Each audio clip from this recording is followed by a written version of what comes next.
सभापति महोदय, कुछ दिन पहले भारत सरकार ने, माननीय प्रधानमंत्री जी ने हिंदुस्तान के इतिहास में पहली बार इनकम टैक्स का डेटा रिलीज किया। हम जब फाइनेंस बिल पर बोलते हैं, हर एक मेरे सहयोगी जीडीपी टैक्स रेशियो की बात करते हैं, और उस समय पर मुझे ऐसा लग रहा है कि पूरे सदन ने, देश ने यह डेटा के ऊपर ध्यान देना। जो डेटा रिलीज हुआ, 125 करोड़ में से 5 करोड़ लोग टैक्स भर रहे हैं, और वह जो भरने वाले लोग हैं उसमें से सबसे बड़ा जो ग्रुप है वो लगभग 3 करोड़ लोगों की, इसमें से 3 करोड़ लोगों की एनुअल इनकम 6,94,000 पर एनम है। लेकिन जो साथ में दूसरा जो आंकड़ा है उसके ऊपर मैं माननीय वित्त मंत्री जी का और सदन का ध्यान चाहूंगा। 100 करोड़ के ऊपर जिनकी इनकम है, ऐसे कितने लोग हैं? वित्त मंत्री जी अपने समापन भाषण में बताएंगे कि 100 करोड़ के ऊपर जिसकी इंडिविजुअल इनकम दिखाई है, ऐसे डजन भर लोग है क्या?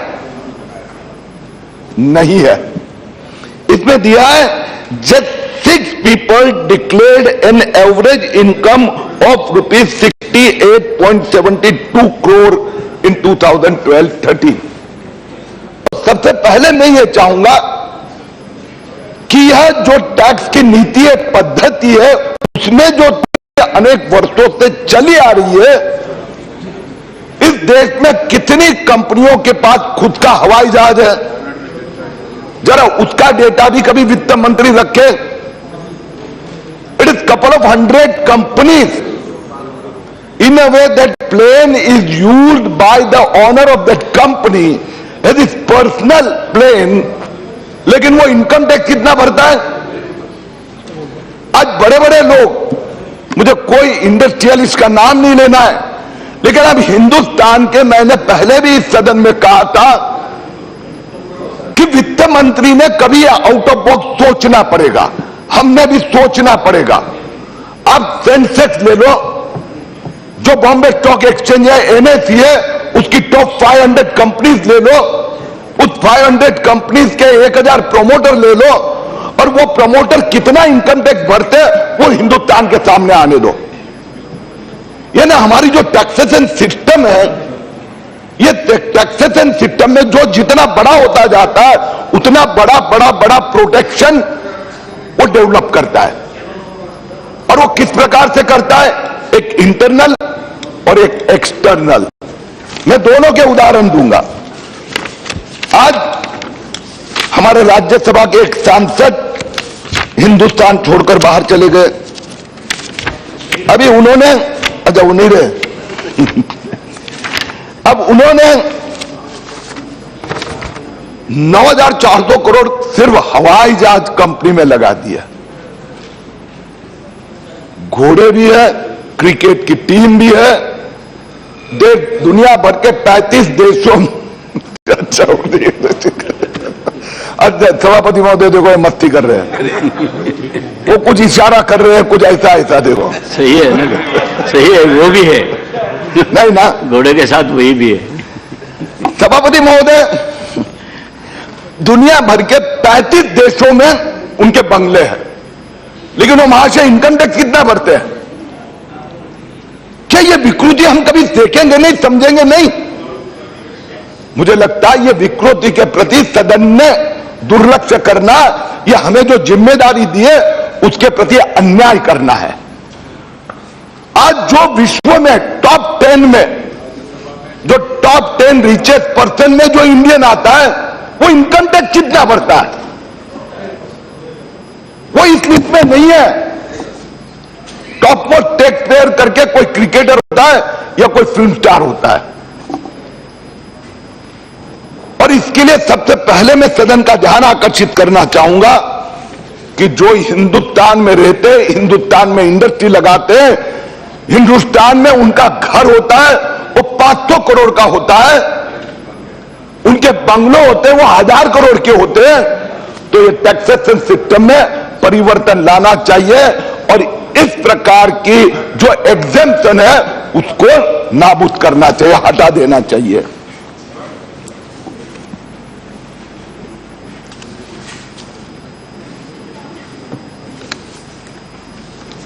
सभापति महोदय, एक हो गया कि इंटरनल इन लोगों को जो प्रोटेक्शन दिया गया है, और दूसरा जो है वो एक्सटर्नल। ये एक्सटर्नल यानी जो मेरे वित्त मंत्री बात करते हैं ब्लैक मनी की, हमारे सहयोगी सीनियर मेंबर ने कहा पनामा पेपर्स। मैं चाहूंगा कि कभी तो सदन हम थोड़ा ऊपर उठे। ये BJP, Congress,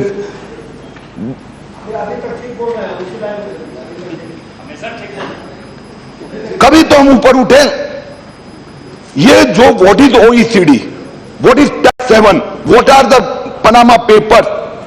Panama paper is nothing but a system evolve by this capitalist people to save them from the regulatory network and protect them to pay a single paisa tax in their own country. वो Panama papers यानी पहले उसको Mauritius root कहते थे, फिर Mauritius root हो या British virgin island हो या फिर पनामा हो, वहां पर कंपनी का हेडक्वार्टर शिफ्ट कर दिया। वहां पर 1% टैक्स लगता है और यहां का 20-30%। हमारे मंत्री जी कहेंगे कि मैं 25% कॉर्पोरेट टैक्स लाना चाहता हूं, उतने में 5 कंपनी वहां रजिस्ट्रेशन करवा लेगी। तो ये सदन ने इसके बारे में भी सोचना पड़ेगा। जो OECD की बात आती है लेकिन वो बात आगे नहीं पहुंचती। दूसरी एक चीज होती है कि कुछ इंटेलिजेंट पीपल है, इंटेलिजेंट इंडियन, हमारे निशिकांत जी देख रहे, वही जो इनके हाथ के नीचे में 2nd PhD करने वाला हूं। अब ये इंटेलिजेंट इंडियन का और डेटा मेरे पास आया। सर महाशय ने धंधा यहां पर किया, धंधा क्या किया? रिश्वत लेने का। रिश्वत यहां ली गई, वो पैसा बाहर भेजा गया, बाहर ये सब टैक्स हेवन में कंपनियां खोली गई डजन एक, और फिर वहां के शेयर यहां पर किसी के नाम पर ट्रांसफर कर दिए गए और वो शेयर ट्रांसफर करके फिर अपनी ही पोती के नाम पर विल करवाया गया। 1 नहीं, 2 नहीं, 3 नहीं, 4 विल। तो ये जो दूसरा प्रकार का लीकेज है कि यहां पर किकबैक लेना, एक हमारे महाराष्ट्र में जेल में बंद है, उन्होंने भी यही किया, अपने बेटे और भतीजे के नाम से पैसा इंटरनेशनल टैक्स हेवन और बाकी तरीके से। और एक पद्धति कोलकाता पैटर्न कहते हैं। ये कोलकाता पैटर्न को कभी तो हम बंद करेंगे कि नहीं? कोलकाता पैटर्न यानी कोलकाता में कंपनियां जिसको चाहे मिलती है, 5 लाख रुपए में कंपनी मिल जाती है और वो कंपनी आपकी कंपनी के शेयर 10 रुपए का शेयर 10,000 के दाम से लेती है। आप उसको कैश में 10,000 रुपया दे दो। अगर आपने 1 लाख शेयर ले लिए तो 100 करोड़ कैश में ले लो। हमारे यहां जो महाराष्ट्र के मंत्री जेल में है वो एम्बुलेंस में कैश वहां पर लेके गए। कलकत्ता की कंपनी वाले को कैश दिया, उसने अपने बैंक अकाउंट में कैश भर दिया और वो चेक लाके या इसकी कंपनी में जमा कर दिया, 10 रुपए का शेयर का 10,000 रुपया। तो मैं ये चाहूंगा कि कभी ना कभी ये सदन में ये सब चीज का विचार करना पड़ेगा। ये जो मध्यम वर्गीय लोग हैं, जो टैक्स पेयर है, जो सैलरीड पर्सन है, वो ईमानदारी से मेहनत करे, टैक्स भरे। ये जो मैंने आपको बताया वो आंकड़े जो है, इसमें 99% आर आइदर सेल्फ एम्प्लॉयड या सैलरीड पीपल। जो बड़े बड़े लोग हैं उनको अलग अलग प्रकार के एग्जम्पशन, और इसके लिए मैं ये चाहूंगा कि इस प्रकार से बिल बनाना, बोगस कंपनियां निकालना, टैक्स हेवन निकालना, जो हम टैकलिंग द ब्लैक मनी की बात करते हैं, उन सब में इस प्रकार का रास्ता हमारी सरकार ने सदन में सोचना चाहिए। यह सरकार, मोदी सरकार आगे जाना चाहती है, टोटल ट्रांसपेरेंसी लाना चाहती है, तो मैं वित्त मंत्री जी से प्रार्थना करूंगा, एक बार आप इस प्रकार के विषय के ऊपर चाहे तो ऑल पार्टी मीटिंग बुलाइए या सदन के सामने ये जो लीकेजेस है, त्रुटियां है, ये रखे, क्योंकि हमने हिम्मत करनी पड़ेगी, हमने आगे जाना पड़ेगा। आपने ये इस प्रकार के बिल के द्वारा जो टैक्स हेवन से चोरी करते हैं उनके खिलाफ कदम उठाना चाहिए। आपने पहली बार इस देश में जो कोई यहां से भाग गया उसको सीधा नोटिस मेरे प्रधानमंत्री ने दी कि भैया 9,400 करोड़ जमा करो, नहीं तो जेल में जाने के लिए तैयार रहो। इस प्रकार की भाषा करने वाला प्रधानमंत्री आज हिंदुस्तान को मिला है। इस समय पे आप जो चाहेंगे वो परिवर्तन हो पाएगा। मैं एनपीए की बात करता हूं। एक मिनट माननीय सभापति महोदय, एक minute. Honourable members, it is now 6 o'clock. If you wish, we can extend 1 hour. Thank you. माननीय सभापति महोदय, मैं दूसरे विषय पर चलता हूं, एनपीए वाली बात। NPA, bad debt and wilful default. Moily ji हमारे अध्यक्ष, निशिकांत जी भी, मैं उस कमेटी के, हम फाइनेंस कमेटी के मेंबर है। फाइनेंस कमेटी ने रिपोर्ट दिया है, हमने रिकमेंड किया कि जो भी विलफुल डिफॉल्टर थे उसका फॉरेंसिक ऑडिट करवाइए। ये जो यूबीएस का फॉरेंसिक ऑडिट हुआ तो उसमें पता चला ना कि पैसा कहां का कहां गया। शेयर यहां बेचे, पैसा ऑफशोर कंपनी में गया। तो you have already we have recommended in the all party committee, the finance committee of the parliament unanimously has recommended. आप एक्सेप्ट करिए वो रिकमेंडेशन और बैंकों को कहिए जितना भी विलफुल डिफॉल्टर है उन सबका फॉरेंसिक ऑडिट होना ही चाहिए। फॉरेंसिक ऑडिट के द्वारा हमारे ये पता चलेगा कि पैसा कहां से निकला, कहां गया, मॉरिशस में गया या फिर जिम्बाब्वे में गया। मैं और एक बात के प्रति आपका ध्यान आकर्षित करना चाहूंगा माननीय वित्त मंत्री जी का,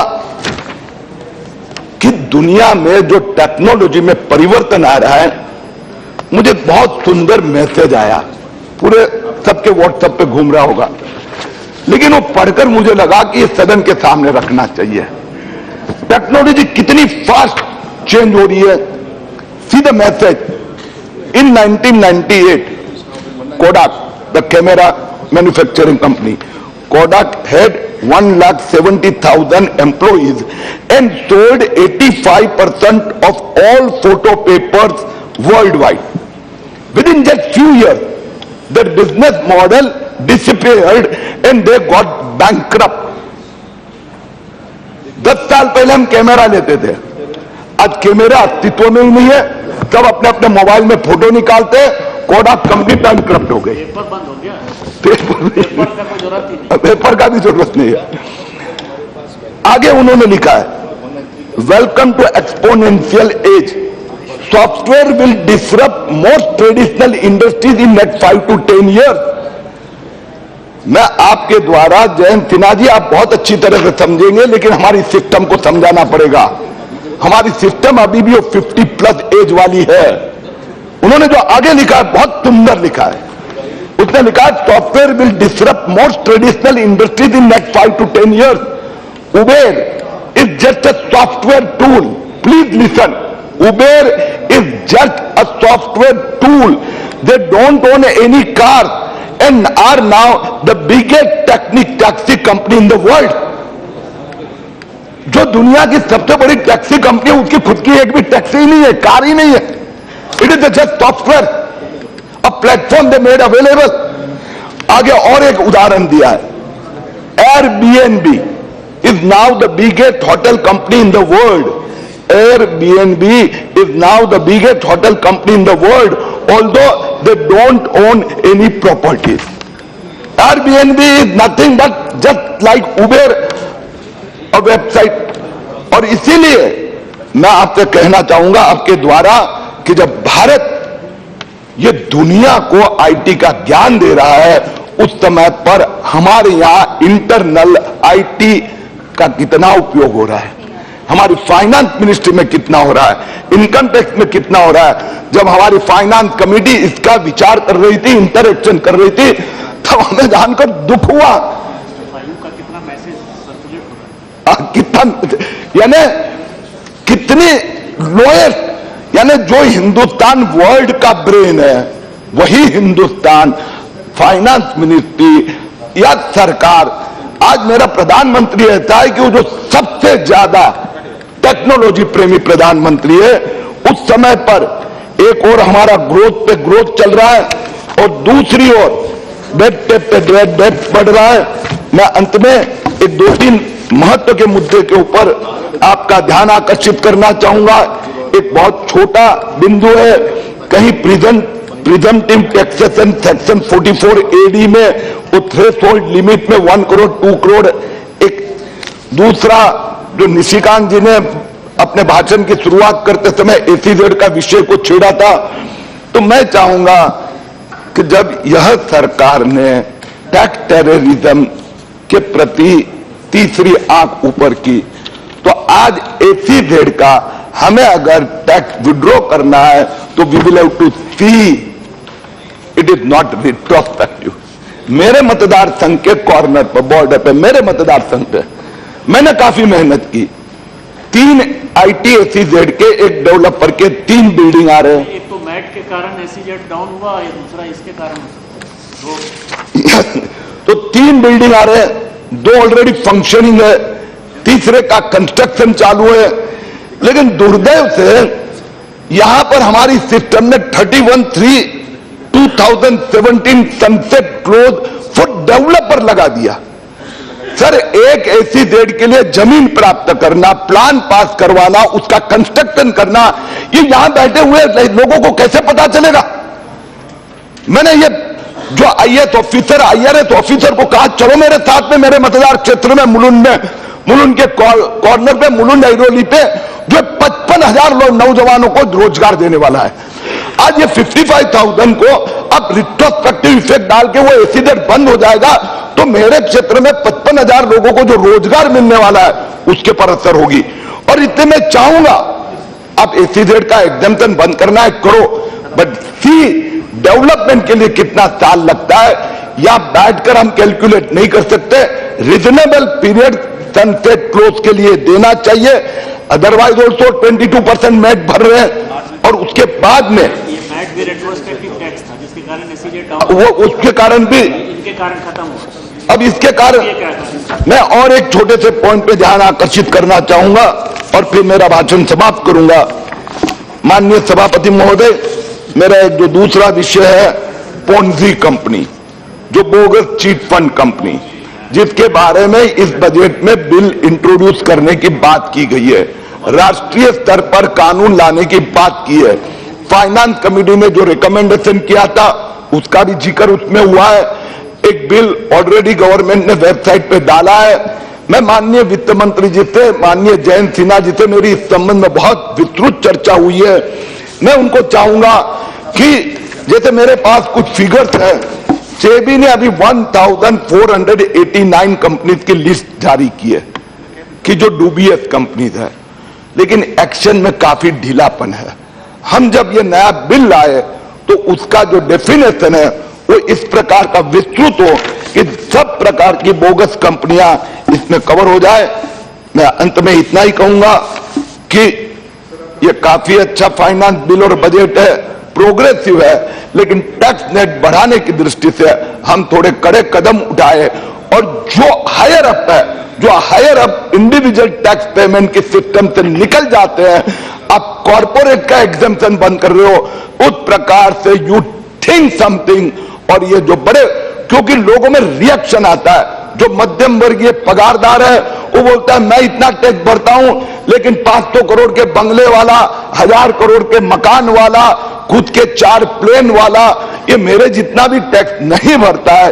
ये विसंगति हम दूर करें। धन्यवाद।